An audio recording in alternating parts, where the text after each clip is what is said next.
메타버스 하면 사실 빠뜨릴 수가 없겠죠. 근데 메타버스의 대명사라고 할 수 있는 진짜 뭐 메타버스의 테마주를 찾는다면 로블록스를 빼놓을 수가 없겠죠. 진짜 메타버스한테 순수하게 올라타고 싶다라고 생각이 드신다면 로블록스를 한번 살펴보시는 것도 좋을 것 같고요. 로블록스 같은 경우에는 DAU가 무려 4천만 명입니다. 4천만 명이고 안에서 이제 게임이나 이런 것들을 여러 가지를 만들 수가 있는데 게임 크리에이터만 800만 명에 가깝고 5명 중에 1명은 뭔가를 만드는 거죠. 그리고 연간 2천만 개가 넘는 게임이 제작이 된다고 합니다. 이 세계 안에서 또 다른 세계를 창조하는 일이 벌어지고 있는데요. 메타버스의 대명사인 로블록스 같은 경우에는 사실 상장을 한 지는 얼마 안 됐습니다. 상장을 한 지는 얼마 안 됐고 사실 지금 굉장히 좋은 시절에 상장을 했기 때문에 좋은 분위기를 이어나가고 있는 게 아닌가라는 생각이 들고 지금 유저만 가지고 가치 평가를 하기는 굉장히 어렵다고 생각해요.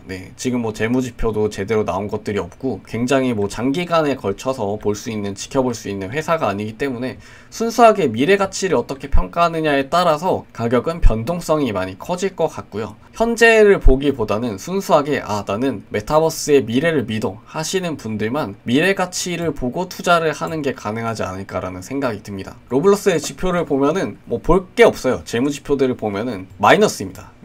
적자 회사고요. 지금 자산 중에 대부분이 부채로 이루어져 있고 사실 성장하는 회사들 뭐 유니콘 회사들이 대부분 그렇지만 돈을 쏟아 부으면서 가는 구조거든요. 그렇기 때문에 번 게 별로 없습니다. 지금 뭐 먹고 살 수 있다기보단 일단 커지자, 성장을 하자. IPO도 사실 돈을 끌어들이기 위해서 하는 경우가 많잖아요. 매출액도 사실은 그렇게 크지는 않고 어닝이라는 게 없기 때문에 적자 회사이기 때문에 지표를 보고는 절대 투자를 할 수 없는 회사입니다. 미래를 보고 투자가 가능하지 않을까라는 생각이 들고요. 그리고 메타버스 하면 사실 이 회사를 빼놓을 수가 없습니다. 아까 제가 도입부에서 살짝 말씀을 드렸는데요. 바로 마이크로소프트입니다. 마이크로소프트고요.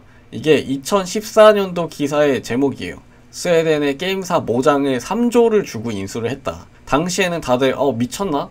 사실 MS가 CEO가 당시에 바뀐 지 얼마 안 됐었는데 3조나 주고 첫 번째로 인수한 회사 게임 회사라니 라는 반응이 대부분이었거든요. 마소 같은 경우에는 마인크래프트를 인수를 했고요. 요 엑스박스라는 게임 좋아하시는 분들은 다 가지고 계실 것 같은데 엑스박스라는 플랫폼을 가지고 있습니다. 2014년 그러니까 지금으로부터 7년 전부터 준비를 해온 거 보면은 지금으로부터 7년 전부터 준비를 해온 걸 보면 사실 굉장히 큰 그림을 그리고 있었다. 그죠? 메타버스의 가장 어떻게 보면은 대명사 가장 많은 유저들을 가지고 있는 마인크래프트와 우리의 플랫폼 두 가지를 동시에 가져가면서 굉장히 장기간의 미래를 준비를 해온 게 아닌가라는 생각이 듭니다. 마이크로소프트의 이제 매출 구조를 보면요. 굉장히 다양한 포트폴리오를 가지고 있어요. 단순히 윈도우만 파는 게 아니라 윈도우만 파는 게 아니라 클라우드 가지고 있고요. 메타버스를 개발하기 위해서는 클라우드 서비스가 필요하잖아요. 애저라고 하는 클라우드 서비스를 가지고 있고 그리고 OS도 판매를 하고 있고요. 그리고 엑스박스나 마인크래프트 같은 게이밍 부분도 가지고 있고 비잉에서도 매출이 발생을 하고 여기서 보시면은 링크드인도 있네요. 그리고 오피스도 굉장히 큰 비중을 차지하고 있습니다. 굉장히 분산이 잘 된 아름다운 포트폴리오라고 볼 수가 있고요. 그리고 애저나 게이밍 부분이 메타버스에 모두 적용이 되는 부분이기 때문에 제가 생각했을 때는 마소를 메타버스 기업의 하나라고 봐도 나쁘진 않을 것 같아요. 마이크로소프트 같은 경우에는 거의 30% 이상의 비중을 메타버스에 해당하는 부분이 차지를 하고 있죠. 마이크로소프트 같은 경우에는 비즈니스 영역별로 굉장히 고른 성장을 보여주고 있는데요. 생산성에 필요한 그런 비즈니스 부분과 클라우드 부분과 퍼스널 컴퓨팅, 이제 뭐 윈도우 같은 것들이 해당이 되겠죠. 마이크로소프트 같은 경우에는 뭐 게임이랑 클라우드, 하드웨어, OS 같은 메타버스에 필요한 모든 것을 하는 회사라고 볼 수가 있고요. 포트폴리오만 봐도 굉장히 예쁜 회사라는 걸 볼 수가 있죠. 지표를 보면은 지표도 사실 워낙 지금 비싼 회사들이 많기 때문에 뭐 마가에 해당하는 회사임에도 불구하고 지표는 예쁩니다. 저는 나쁘지 않은 편이다라고 생각이 들고요. PER도 보시면 35 정도를 기록을 하고 있고 PBR은 15.32, PSR도 비싼 편은 아닌 것 같아요. 비싼 편은 아니고 지금 보시면 현금을 130 빌리언이라고 읽으면 되나요? 굉장히 많이 들고 있고 자산과 부채도 예쁜 구조를 가지고 있습니다. 요약해서 말씀을 해드리자면 매출액도 굉장히 훌륭하고 거대한 회사의 훌륭한 포트폴리오다 라고 말씀을 드릴 수 있을 것 같아요.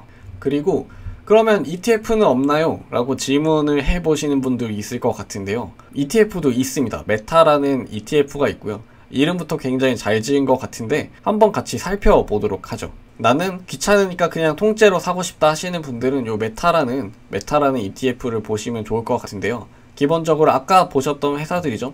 엔비디아랑 로블록스, 마이크로소프트, 유니티가 포함이 되어 있는 것을 보실 수가 있고요. 텐센트 같은 경우에는 잘 아시는 리그 오브 레전드를 만든 게임 회사이기도 하죠. 중국의 가장 메이저한 IT 회사이고요. 페스틀리는 미국의 CDN이라는 서비스를 제공하는 회사인데요. CDN 같은 경우에는 대부분의 IT 기업에서 필요한 인프라를 제공을 해주는 회사이고요. TSMC 같은 경우에는 다들 아시겠죠? 대만의 유명한 반도체 회사입니다. 메타버스의 세상을 만들기 위해서는 클라우드도 필요하지만 거기에 반도체들이 다 들어가잖아요. 얼마 전에 이제 이미 클라우드 회사들이 가지고 있는 반도체 D램 재고가 많다라는 그런 얘기가 나오면서 조금 하락하기도 했는데, TSMC 같은 그런 국내에는 삼성전자 같은 그런 반도체 회사들도 한번 살펴볼 필요는 있을 것 같고요. 한편으로는 메타라는 요 ETF 상품 같은 경우에는 어떻게 구성이 되어 있는지 공개가 되어 있기 때문에 굳이 비싼 수수료를 내가면서 ETF를 하기보다는 요 구조로 그냥 직접 구매하시는 것도 나쁘지 않은 것 같습니다. 리밸런싱을 하실 때 세금이랑 수수료 같은 거를 생각을 해보시고 결정하시면 될 것 같고요. 내가 리밸런싱을 자주 하는 경우에는 세금과 수수료가 좀 셀 수 있거든요. ETF에서 대신해주는 경우에는 그런 부분에 대한 손실은 좀 줄어들 수 있을 것 같고요. 메타라는 ETF 같은 경우에는 시가총액이 좀 작은 편이기 때문에 거래 비용이 좀 클 수가 있어요. 그래서 저는 직접 구매하는 것도 나쁘지 않다. ETF 대신에 그냥 요 비중대로 사자, 대충 맞춰서 사자도 나쁘지는 않은 것 같습니다. 자, 그러면 국내에는 메타버스 회사가 없냐? 국내에도 있습니다. 여러분들이 잘은 모르시겠지만 네이버 스노우에서 만든 AR 기반의 제페토라는 회사가 있고요. 네이버도 메타버스 관련주입니다.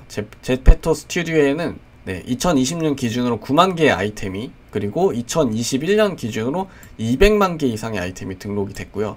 글로벌 사용자는 무려 2억 명을 돌파를 하고 있습니다. 네이버에서도 이쪽에 대해서 좀 신경을 많이 쓰고 있는 것 같아요. 그리고 최근에 유튜브 썸네일 같은 걸 보면은 이런 캐릭터 짤 많이들 있잖아요. 그죠? 어디서 온 거냐? 제페토에서 온 겁니다. 국내에도 메타버스 회사가 있다라는 것을 말씀을 드렸습니다. 이렇게 메타버스 월드에 대해서 좀 살펴봤고요. 여러분들께서는 신중하게 한번 살펴보시고 투자 결정을 해보시면 좋을 것 같습니다.